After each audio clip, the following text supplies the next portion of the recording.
네, 안녕하세요. 로열로더 투자 전략가 로로쌤입니다. 자, 2020년 3월 2일 월요일, 3월의 첫 번째 퇴근길 시황 시작하도록 하겠습니다. 자, 먼저 지난주부터 이제 공포를 매수해야 된다. 지금 위기인 것 같지만 기회가 된다라고 1월 달부터 계속 말씀을 드렸죠. 이중바닥성 움직임이 나온다.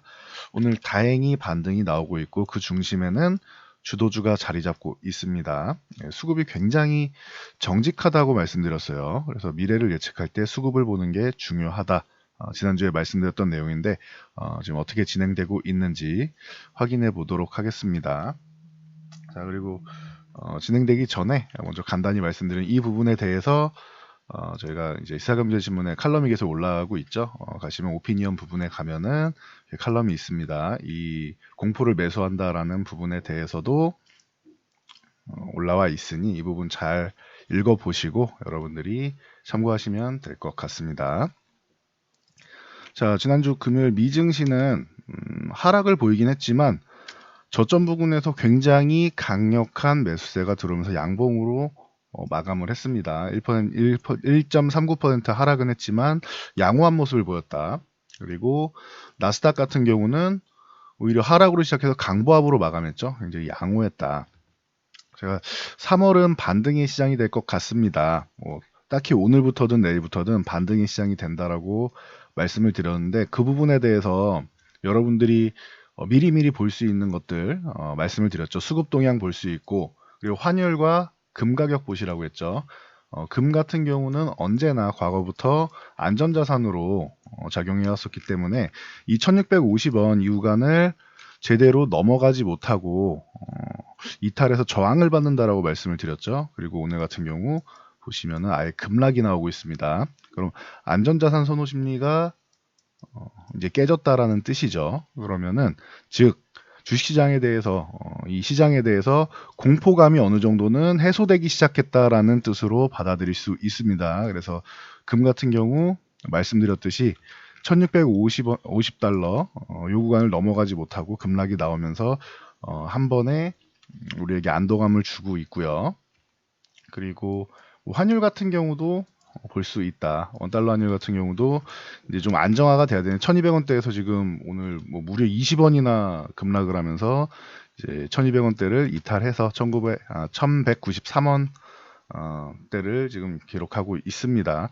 아직까지는 그래서 완벽하게 안정화라고 보기에는 어려워요. 원달러 환율이 1190원 이하로 내려가줘야지 안정화가 되는구나라고 생각하는 거고 이 이하에서 움직여줘야 돼요. 아직까지는 그래도 다시 한번 올라갈 수도 있고 그리고 우리가 지금 뭐 질병 관련 이슈에 대해서 완벽하게 탈피한 건 아니죠. 그렇기 때문에 이거 참고하시면 될 것 같습니다. 그리고 또 좋은 긍정적인 소식이라고 하면은 미국에서는 이제 얼마 전에 커들로 위원장이 금리 인하 필요 없다라고 발언한 부분에 대해서 제가 이렇게 말씀드렸습니다. 미국 경기에 대한 자신감을 보이는 거는 굉장히 좋다. 하지만 타이밍이 안 좋다. 지금 같은 경우에는 자신감 보이는 건 좋지만 뭐 금리 인하를 안 하겠다, 금리 인하 필요 없다 이런 발언은 굉장히 시장에 악재로 작용한다라고 말씀드렸죠. 재정 정책이나 뭐 금리 정책을 펼치지 않겠다라는 의견으로 받아들일 수 있기 때문에 여지라도 남겨뒀어야 되는데 그 부분에 대해서 좀 아쉽다라고 표현을 했는데 미국에서 지금 뭐 여러 언론이랑 통해서 기준금리를 대폭 인하할 가능성도 얘기가 나오고 있습니다. 뭐 보통 인하를 하게 되면은 0.25% 포인트 정도를 인하하게 되는데 0.5% 포인트 거의 두 배죠. 한 번에 인하할 가능성에 대해서 언급이 나오고 있습니다. 그래서 이 부분은 뚜껑을 열어봐야겠죠. 네.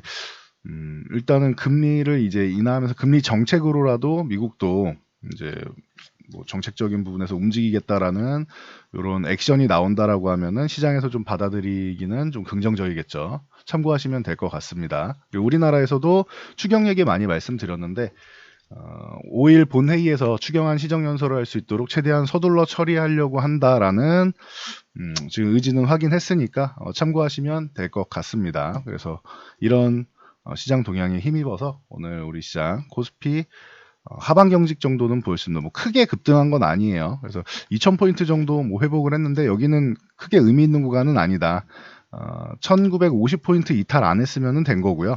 그리고 2050포인트 정도 안쪽으로 올라가 주는 게 중요할 것 같습니다. 그래서 더 좋은 건 이제 2090포인트 위쪽에서 2100포인트 위쪽에 가면 좋고, 안정적으로 가려면 2130까지는 가야 돼요. 그러면 편안하게 생각할 거면은 2130 정도 안쪽으로 올라와야지 안정화된다라고 생각하시면 될 것 같습니다.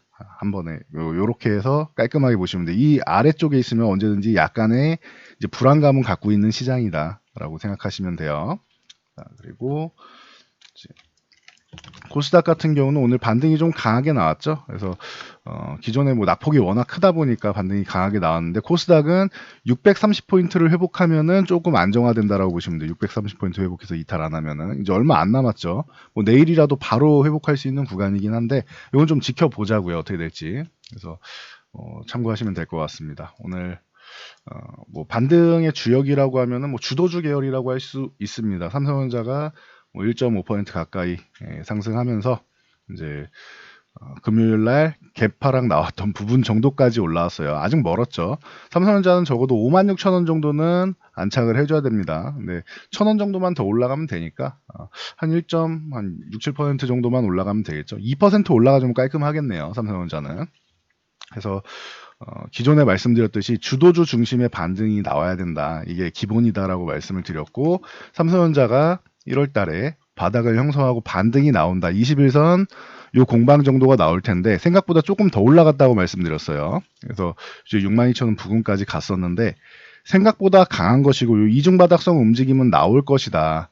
정말 강하면은 요 21선 살짝 이탈했다 올라오는 정도가 나올 것이고, 무난한 것은 한 61선에서 56,000원 정도고, 시장이 이제 좀 과하게 이슈가 나오게 되면은 전저점을 이탈해서 하락 N자형처럼 나올 것이다라고 말씀을 드렸죠. 그래서 시장에서 결과적으로는 하락 N자형처럼 모양이 나왔지만, 이 부분을 미리 말씀드리면서 하락 N자형이라고 공포감을 갖고 여기가 매도하라고 공포감을 줄 텐데, 이 구간은 매도 구간이 아니라 오히려 매수 구간이고 기회가 됩니다라고 1월 달에 이미 말씀드렸던 내용이었죠. 그래서 지난달에도 이탈하는 경우가 나왔을 때에도 불구하고 이때 기회입니다, 여러분들. 1월 달에 말씀드린 그대로입니다. 그 중에서 강력한 상황이 나왔다라면 좋았겠지만, 그 중에서 제일 약한 상황이 나왔을 뿐이다. 하지만 예견할 수 있던 부분이었죠, 이거는. 그래서 이 부분은 매수 타이밍으로, 분할 매수 타이밍으로 작용할 수 있고, 제일 좋은 건 56,000원 회복해서 안착하는 타이밍이 제일 좋은 타이밍입니다. 네, 참고하시면 될 것 같습니다. 그래서 주도주 계열 쪽으로 이제 여러분들이 포트폴리오를 재편하는 게 좋다라고 말씀드렸죠. 같이 밀려 있을 때. 자, SK하이닉스 같은 경우도 마찬가지입니다. 오늘 좀 그동안 좀 낙폭이 있었던 만큼 세게 나왔죠. 그래서 저희도 이 정도 9만원 아래쪽 내려오고 하면은 뭐 관심이 충분히 가는 구간입니다라고 말씀을 드렸죠. 저희가 매매를 안 하더라도 충분히 매매가 가능한 구간까지 왔다, 120선까지 왔다라고 말씀을 드렸는데, 오히려 하이닉스는 이렇게 내려오면서 건강해지는 거예요. 하이닉스가 원래 올라갈 때도 좀 멋지게 올라가고 조정을 받을 때도 좀 멋지게 조정을 받습니다. 그래서 폭이 이 삼성전자보다는 좀 안정적인 삼성전자보다는 이 상하 반동 폭이 좀 커요, 하이닉스가. 그래서 참고하시고요. 그래서 오늘 반등 나올 때도 삼성전자 1% 중반인데 하이닉스는 뭐 거의 5% 가까운 상승이 나왔습니다. 갭을 거의 다 메워버렸죠. 그리고 나서 이제 61선까지 올라타면 그나마 다행이 될 것 같습니다. 요 정도까지만 오면은 이 아래 구간은 이슈에 의해서 투매성으로 밀린 거지 여기 내려갈 구간이 아니었구나라고 생각하시면 됩니다. 이 구간은 95,000원 정도 돼요. 지금 61선이 우상향하고 있기 때문에 한 95,000원 정도 회복하면은 하이닉스도 안정적이구나 생각하시면 됩니다. 자, 그리고 다음 삼성전기는 MSC 관련주 뭐 전일 올려드렸으니까 뭐 길게 설명 안 해도 되겠죠. 그 영상을 보시면 될 것 같아요. 그래서 뭐 이 위기를 기회로 잡을 수 있는 구간이다라고 말씀드렸죠. 저희가 직접 삼성전기를 매매하진 않을 것이다라고 말씀드렸지만 관심 있는 분들은 참고하시라고 말씀드렸습니다. 그리고 뭐 에코프로 BM 같은 경우는 뭐 굉장히 강했죠. 이번 시장에서 조정이란 단어가 잘 어울리지 않는 정도, 옆으로 그냥 횡보한 정도였어요. 그래서 뭐 이런 강한 종목들이 수급이 좀 강하게 들어와 있구나라고 보시면 되고, LNF 같은 경우는 NCA하고 NCM의 강자죠. LNF 같은 경우는 자 이 좀 덜 오른 종목입니다라고 제가 소개를 해드렸었죠. 그래서 밀려도 이 종목이 급격하게 밀리기보다는 어느 정도는 이제 수급 종목이 들어오면 덜 밀릴 수 있고, 그리고 반등이 나올 때도 좀 괜찮을 겁니다라고 했는데, 오늘 같은 경우 투매가 나온 다음에 반등 거의 6.68% 강력한 모습을 보였죠. 그래서 이런 쪽이 굉장히 강하다라고 보시면 돼요. 그에 반해 메디톡스 같은 경우는 이제 뭐 압수수색이랑 이런 거 받으면서 좀 악재가 나오면서 뭐 급락을 했죠. 이런 거는 뭐 개별적인 이슈라고 보시면 돼요. 그래서 이렇게 계속 말씀드리지만 이렇게 기업 자체에 악재가 있는 자체에 악재가 있는 종목들은 가급적이면은 노이즈가 해소될 때까지는 안 건드리는 게 유리하다라고 항상 말씀을 드리죠. 그래서 제가 한국전력 같은 경우도 해소가 될 때까지는 안 건드립니다라고 계속 말씀을 드리고 있죠. 그래서 이거 참고하시면 될 것 같아요. 다른 주도주 같은 경우는 업황 자체가 뭐 크게 무너진 게 아니라 단기적으로 약간의 뭐 주춤거림은 있을지언정 추세를 바꾸진 않는단 말이에요. 반도체주 같은 경우는. 그래서 주도주 중심으로 매매하는 게 낫다. 그리고 전기차 같은 경우도 괜찮고 MSC도 괜찮다. 계속 똑같이 말씀드리고 있죠. 관점이 변화가 없습니다. 이 안 좋은 종목들만 잘 피해 가시면 되는 거예요, 여러분들이. 지금은. 그리고 자, 오늘 셀트리온이 오랜만에 이렇게 반등이 좀 나왔는데, 그래봤자 여기는 크게 의미 있는 구간 아닙니다. 18만원 회복될 때까지가 중요한 거고, 뭐 셀트리온, 헬스케어 같은 경우는 그동안 뭐 워낙 강했기 때문에 뭐 추가적으로 굉장한 강세가 나오지 않더라도 오늘 한 1% 정도 상승했는데, 20일선 오늘 지지력 테스트 다시 받고 65,000원 회복했습니다. 여기서 한 차례 더 양봉 세워주는 게 중요하고, 이제 셀트리온 헬스케어는 7만원을 넘어가는 게 굉장히 중요한 구간이다라고 보시면 됩니다. 참고하시고요.